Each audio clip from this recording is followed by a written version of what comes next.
Okay, so you've joined us here on the 15th of the Faldo course at Amendoeira Resort here in the Algarve in Portugal, Piers. Beautiful place, isn't it? So before we get started into the video series, there are a few essential key items that you need for the rest of the series. So Piers, what do we need for the series? Well, there's a few things you get, golf clubs. So it being as easy as possible, we've got a driving club here. We've got a 7-iron here, so it could be a 6-iron, a 7-iron, or an 8-iron. The best thing you can do though is go to your local professional shop and they'll advise you on the best one for you. Whether you're a senior golfer, a lady golfer, or even a junior golfer, they all do differ the clubs too. So I'd say we've got a 7-iron and a driver. We'll be using a glove as well. Sometimes a glove for the lead hand. I'll be using a glove for the majority of the videos.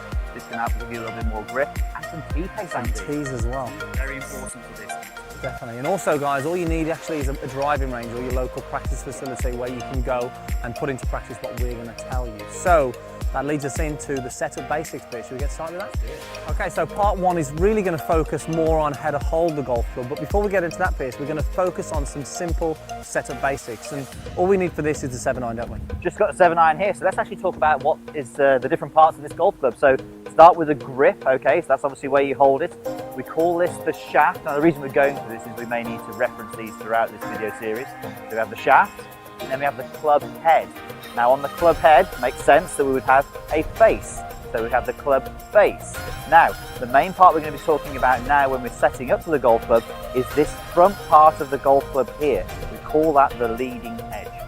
And that really is where we're going to aim. So as we sort of move into that piece, let's talk about some of the simple stuff that you guys at home can really get right to start with as we sort of move into talking towards it. And the good thing with this video series is that you can stop and play back at any point here, but we're very much going to brush over the simple parts to start with. So, first of all, I need to know where I want to hit the golf ball. So I'm going to aim for the middle of this fairway. Okay, so I'm going to aim for the middle of that fairway. Now what I need you to do is to imagine that there is a 90-degree line coming right out of the leading edge of the golf club. Now that is pointing to the middle of the fairway. Okay, so we've got that in place now. Now you'll notice my feet are together. What I'm going to do next is I'm going to step my feet either side of the golf ball so my feet are approximately shoulder width. So if we were to draw a line down from my shoulders, you'll see it goes down to my heels. Okay? You'll then also notice that the golf ball is positioned ever so slightly forward of the center of my stance. That's kind of an approximate at the moment, you know, that may change as your style changes, but that's where we can start with it for there. Now from there also you'll notice my feet as well. You'll see that both feet are flared out ever so slightly, so they're not pointing straight on in front of me, they are flared out to the side. And that's going to help sort of as we get into the golf swing later stages there. Yeah, absolutely. So now once we've got the feet in position, the ball in position, we now need to aim our body. So when we talk about aiming our body, we talk about the feet, the knees, the hips and the shoulders. Now you'll notice they're all running parallel to the line that's coming out of the leading edge of the golf club. So we call that a target line. So my body alignment is parallel to my target. Perfect. So Piers now is in a very good setup and he's aimed the golf club and aimed his body very well. And really these are the simple things that you guys can just sort of get right to start with as we move into more of the finer details, the all-important grip, which I think we need to go to now.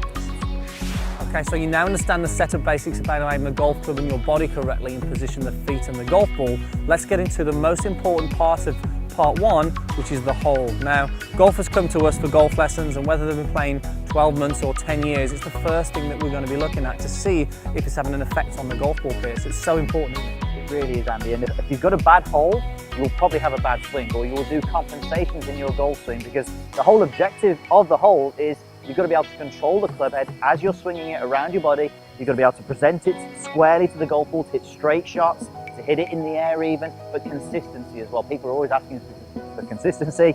Well, hold it properly, you've got a good chance. Definitely. So if there's one thing you're going to pay attention to, guys, and there's a few things that it's important to get right with the hole. So you've really got to pay attention to these finer details, because if you're going to play golf for the next 20 years, it's something that you're going to really work on week in, week out to get right, and it's going to make a massive difference to your golf games. We will be stressing this a lot. Okay, so let's just go through a few things. So the lead hand, everything we're doing obviously is for a right-handed golf. So lead hand for me is the left hand. So really important you understand how the club sits in this hand when we're holding it. So from here we have my thumb, or the bottom of my thumb. Now directly underneath that we have the heel pad. Now what you need to do when you're holding the golf club is the golf club should run diagonally from underneath, just below the heel pad, up to the bottom of the forefinger. okay? So if you can get it running through there, you really have got a good chance. A lot of people get this really wrong, so it sounds easy, oh, let's just hold it, let's just hold it. This is actually the most important part of what we're talking about right now. Okay, so from there, what we're gonna do, let's get into that position we had earlier when we were gonna set up for the golf ball. We hold the golf club up in front of us with the trail hand. Now, you'll notice I'm pointing the leading edge straight up in the air, and I've got it at around about head height. So this is great because I'm standing nice and tall, it's not hurting my back, and I can see everything that's going on. So with the lead hand now, I'm going to place it on the golf club so you can see that the handle there, the handle of the golf club is going underneath the bottom of the heel pad, and it's running up to the bottom of the forefinger. So it's running diagonally through the hand. Now, again, I'm making sure that leading edge is pointing up. All I'm going to do from here is close my hand on the golf club. Now, when I close my hand on the golf club, notice I said close, not wrap or grip. Close the hand on the golf club. You'll notice that the thumb is going ever so slightly down the right-hand side of the handle. And also, we've created a V between the thumb and the forefinger. And that's kind of going up towards my sort of right ear. So just right at my chin. One important key thing to remember, guys, when you're doing this, if you go back to when you position your hand, Pierce, now, what you're going to want to do, a lot of you guys want to go underneath the handle here and get the palm facing yourself. Now, it's really key when you do this that you get the back of your hand facing the target. So as you can see there, Pierce's back of his left hand is facing the target there. Really key to do that. Okay, so again, let's just close it on there from there. That's kind of how the grip is formed now. So we've got a good position there. We're pretty happy with that. So let's take that right hand off. Again, notice that leading edge that it's pointing straight up in the sky. So with the right hand, we always say be nice to the golf club, so let's shake hand with the golf club. So from here, we are literally with my palm facing toward the target, the middle of the fairway. I'm going to bring my palm in so that it comes onto the handle. You'll now notice again, it's running diagonally through the fingers at the bottom there. Look at that placement. And then from there, I close my hand on the golf club. And then I just sort of slide those hands together so that the right thumb is sitting on top of the left thumb. And again, I've created a V between the thumb and the forefinger, and that's going up to a similar place to the left hand, up by that right ear.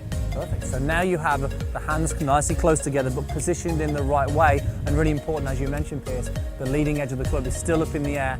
That's so key to think about when you're building this grip, isn't it? So what you need to do, obviously, is maybe sort of relax a little bit. You need to be able to control the golf club when you're holding it. You know, you don't want to be strangling. A lot of people strangle it. You'll probably find when you've been doing this already that you're getting a bit tense, so keep it loose. And one thing we like to be able to get people to do is just to get their hands out and push them away from the body and just see if they've got the movement. See if they can actually get the golf club and sort of move it around like this. If you've got this movement, this is what a good grip or a good hold will give you. Okay, so again, one of the questions you might ask at home is, well, how tight should I be holding it? And what Pierce is demonstrating here is we call it a hold and not a grip, because we don't want any tension in the hands, the arms and the shoulders. We want to hold the golf club to allow us to create this freedom of movement with the wrist, which is really key to create the power and also control this club face when we do the golf swing. Absolutely. If I hold on to it really tight now from here and then try and lift that club up, it's very difficult, and you can see that's a really big problem with people, especially when you hit a bad shot.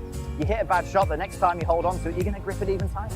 Definitely. So some great checkpoints there for you guys. Again, you can, as Pierce mentioned, you can actually pause this, rewind it, go back and have a little look at that. But if you check this over and over again, you don't actually need to hit golf balls doing this, but some simple checkpoints there, and you're going to find you're going to build that perfect grip to help you hit good shots. Right, let's get into actually helping you guys understand what the body does in the golf swing. Okay, so let's talk about the body motion in the golf swing. It's really important for you guys to get a clear image of what we're trying to achieve from the body in the golf swing as we go through parts 1, 2, 3 and 4. So Pierce, the pivot motion, talk us through it and why it's so important. Okay, so we're going to start off without a golf club, which is good news because you can practice at work, don't tell the boss. What we're going to do is we're going to get you to hug yourself. So you're going to hold underneath your rib cage and your oblique muscle, so to speak. From there, put yourself into your stance that we've already learned, okay? So you're in this stance, ready to move. Now, really important that when you move back, or what we call wind up, you'll notice the lower body is stable as I'm turning into it. Now, from this position here, we're going to get you to move your body toward the target and then turn. Okay, let's keep doing this a few times so you can replicate this. So, solid, stable lower body, good wind up with the upper body, then body moves towards the target, and then you turn through. Now, I'll hold there, Andy. The weight is all into that lead leg. You'll notice the spikes on my shoe are pointing behind me, and that right knee is on top of that left knee. Let's do that a few more Do times. that one more time. Let's just talk through it. So as Pierce is winding up here, he's creating a bit of resistance in that lower body. He's moving his weight and then he's rotating to face that target. And as he mentioned there, the sole of his foot is facing behind him. And this is just a very simple body drill and body motion you can do to warm up and practice when you're down at the practice tee or driving range, Pierce. Yeah, definitely. And you can see a lot of people when they start swinging, they think they should move over here and then move over there. Not at all. So we want to wind up and then push the weight and then turn through. And then as we sort of get better and better at this is going to really help when we get that golf club in our hands, Pierce, to understand again what we're looking to achieve from that body. And that's going to help us get that golf ball going exactly where we want it. Practice it lots and lots. Okay, let's get into the golf swing.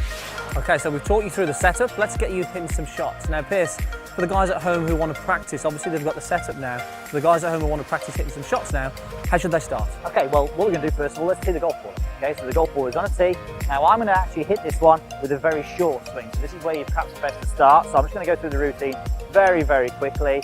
So the better you, or the more you do this routine, the better you will get at it. Okay, so I'm in place there. So all we're going to do is get you to do a mini swing. So sort of back here and through to here. Now if you can do this, that was a good result. Now if you can do this and get good results, you think, well, hang on a bit, I want a little bit more out of it. So we're going to lengthen the swing. It's well worth having a practice swing. I suppose the key thing at this stage as well, Pierce, just making a contact. We want to get that ball out of the middle of the face, don't we? Yes, definitely, definitely. So again, a lot quicker I'm going into it that way. So let's have a think about it. Let's go back a little bit further and let's actually swing through now, and even on the practice swing, hold that position. Now, we're not bothered about where the arms are. The most important thing is let's get those legs good. Let's get that right knee on that left knee, because that tells us that we've moved towards the target. It's that pivot motion that we talked about. Absolutely. So let's have a go again. I'm lining it to the middle of the fairway. You'll notice now, the second time I'm setting up to the golf ball, I'm doing it all down in this sort of golf position. And then from there, I'm having a little bit of a look. I'm getting more golf mannerisms now. Back further, all the way through into that position. I'm going to hold that balance, hold that balance, hold that balance, till the ball hits the ground. Come on, hit the ground. And then from there, I'm pretty happy with that. So if you feel you can do that comfortably, then give that a go.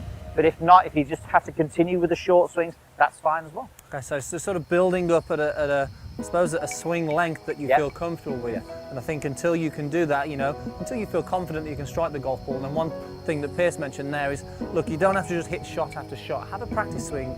Have a little practice of what you want to try and feel. And that pivot motion there at the end, Pierce, was You'll be a better. massive, You'll be better doing the movements as opposed to hitting the shots to start with. So practice as many movements as you can.